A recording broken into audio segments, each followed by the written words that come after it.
Megastar Shakib Khan আবারও action সিনেমায়। এই যে সিনেমাটার কালা জাহাঙ্গীর, যেটার অলরেডি নামী পত্রিকার তরফ থেকে এখন একটা এসছে এবং এসকে ফিল্মস এটাকে অফিসিয়ালি 2 ঘন্টা আগে শেয়ার করে, লেখে এখন নিজের প্রতিদ্বন্দ্বী নিজেই।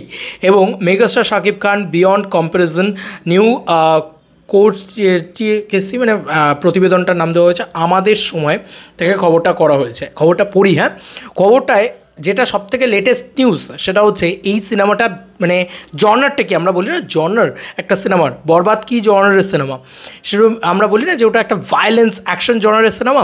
তো এই সিনেমাটা কিন্তু একটা অ্যাকশন ধর্মী সিনেমা হতে চলেছে, আবারও একটা বিগ বাজেট ছবি হতে চলেছে, এটাই কিন্তু এই প্রোডাকশন হাউস জানিয়ে দিয়েছে। এবার আসি একটা একটা করে পয়েন্টে।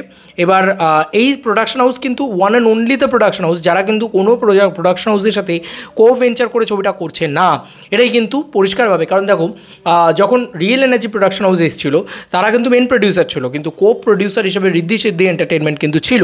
কিন্তু এক্ষেত্রে এখনও অবধি শিরিন সুলতানার নামটাই শোনা যাচ্ছে, এছাড়া কিন্তু আর কারোর নাম কিন্তু শোনা যাচ্ছে না। আচ্ছা, এবার পড়ি। শাকিব নিজেই উন্নতি করেছেন, অসংখ্য অনুরাগী তারা শাকিবকে মন থেকে ভালোবাসেন। দেখুন, জীবনে ঝঞ্ঝট ঝামেলা থাকবেই, এগুলো উত্তর না দিয়ে শাকিব নিজের কাজ দিয়ে সব কিছুর জবাব দেন। আমি নিজে সেটা দেখেছি। তিনিও আমার মতো কর্মে বিশ্বাসী।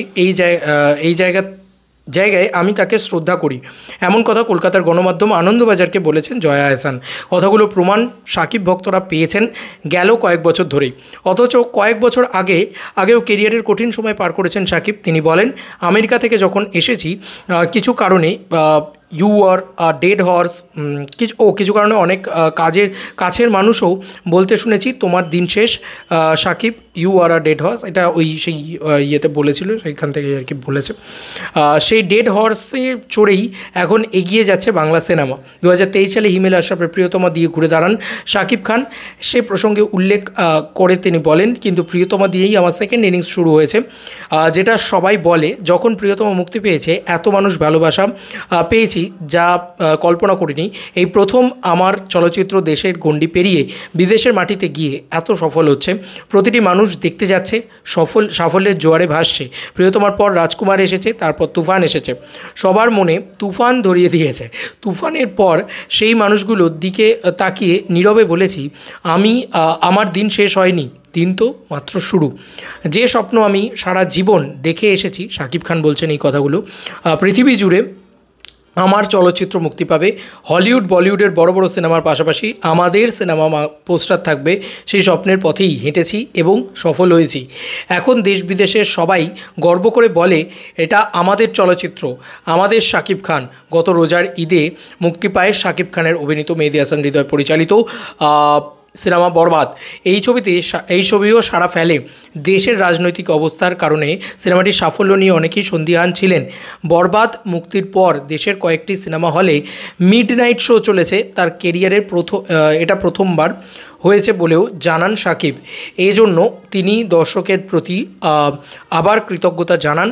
একদিকে শাকিব খানকে যখন শুনতে হয়েছে দিন শেষ হয়ে যাওয়ার কথা, অন্যদিকে তখন ভক্তরা অপেক্ষা করছেন নতুন সিনেমা বদলে যাওয়া শাকিবের। কোরবানি ঈদে শাকিব এসেছেন তাণ্ডব নিয়ে। এই সিনেমা দেখতেও দর্শক হুমড়ি খেয়ে পড়েছেন হলগুলোতে। তাণ্ডব মুক্তির পরে বেশ কিছু সিনেমায় শাকিব খানের চুক্তিবদ্ধ হওয়ার কথা শোনা গেলেও অবশেষে শাকিব খানকে পাওয়া গেল আবু হায়াতের সিনেমাটির নাম এখনও ঠিক হয়নি। আবু হায়াত বলেন, আমরা বেশ কয়েকবার শাকিব খানের সঙ্গে গল্প নিয়ে বসেছিলাম। তিনি আমাদের গল্প প্রেক্ষাপট খুব পছন্দ করেছেন, প্রশংসা করেছেন, যে কারণে তিনি সিনেমা নিয়ে আগ্রহী হন। এখান থেকেই কিন্তু আসল আপডেটটা আসছে, আগ্রহী হন। গত বছর মার্চ মাসেই ঘটা করেই once upon A time in Dhaka সিনেমার নাম ঘোষণা করেন আবু হায়াত মাহমুদ। সেই সিনেমাতেই কি এবার যুক্ত হলেন শাকিব খান? এমন প্রশ্ন আবু হায়াত মাহমুদ বলেন, আমি শাকিব খানকে নিয়ে সিনেমা শুটিং করতে যাচ্ছি, তার সঙ্গে আমাদের চুক্তি হয়েছে, আমরা সিনেমাটি নিয়েই সিনেমা শুটিং করতে যাচ্ছি, তার সঙ্গে আমার চুক্তি হয়েছে, আমরা সিনেমাটি নিয়ে এগোবো। এর সঙ্গে once upon A time in Dhaka নামের সিনেমার কোনো সম্পর্ক নেই। হায় রে, এতদিন ধরে আমরা যে কালা জাহাঙ্গীরের কথা বলছিলাম সেটা কিন্তু পুরোপুরি উড়িয়ে দিয়েছেন এই ডিরেক্টর, এবং তিনি বলেছেন, আবারও লাইনটা আমি পড়ছি, ভালো করে শোনো, যে আমরা সিনেমাটি নিয়েই এগোবো, এর সঙ্গে once upon A time in Dhaka নামের সিনেমার কোনো সম্পর্ক নেই, নতুন গল্পের কোনো মিলও থাকবে না, ভিন্ন একটি প্রেক্ষাপটের গল্প নিয়ে সিনেমাটি, নাম এখনও চূড়ান্ত না হওয়া সিনেমাটির প্রযোজনা করছেন ক্রিয়েটিভ ল্যান্ড, প্রযোজক শিরিন সুলতানা।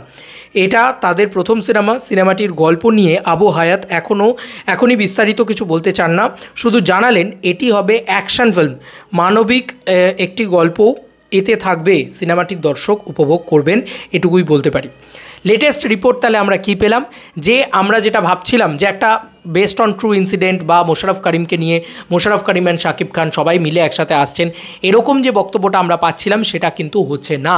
এটা কিন্তু পরিষ্কারভাবে বলে দিয়েছে once upon A time in Dhaka এই সিনেমাটার সাথে বা এই সিনেমার গল্পের সাথে কিন্তু কোনোরকমভাবে শাকিব খানের সাথে চুক্তিবদ্ধ সিনেমার কোনো মিল নেই, এটা আবু হায়াত মাহমুদ কিন্তু বলে দিলেন। তাই সিনেমার নাম once upon A time in Dhaka তো হচ্ছেই না, কালা জাহাঙ্গীরের বায়োপিক বা কালা জাহাঙ্গীর জীবন নিয়ে যে সিনেমা সেটাও কিন্তু হচ্ছে না বন্ধুরা।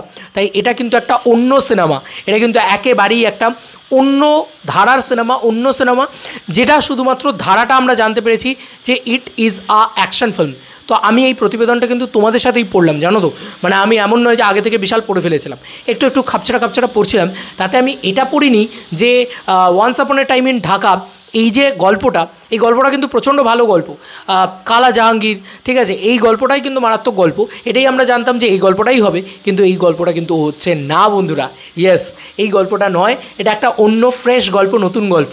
তাই আমরা কিছুই জানি না এই সম্পর্কে, কে এই কালা জাহাঙ্গীর নিয়ে আমরা এত আলোচনা করেছিলাম, কিন্তু আদপেও কালা জাহাঙ্গীর নিয়ে সিনেমাই হচ্ছে না, সেক্ষেত্রে পুরোটাই কিন্তু একটা ফ্রেশ গল্প থাকতে চলেছে, অ্যাজ লাইক বরবাদ। এবার তোমাদের কার কি মতামত এন্টায়ার ভিডিওটাকে নিয়ে জানিও কমেন্ট সেকশনে। It is our exclusive update, it is our latest update, I hope so যে এখনো কেউ দেয়নি, যদি দিয়ে থাকে ভাই একটু আমার চ্যানেলটাকেও সাবস্ক্রাইব করো, সাপোর্ট করো। চলো বন্ধুরা, নতুন কোনো ভিডিওতে দেখা হবে, বাই।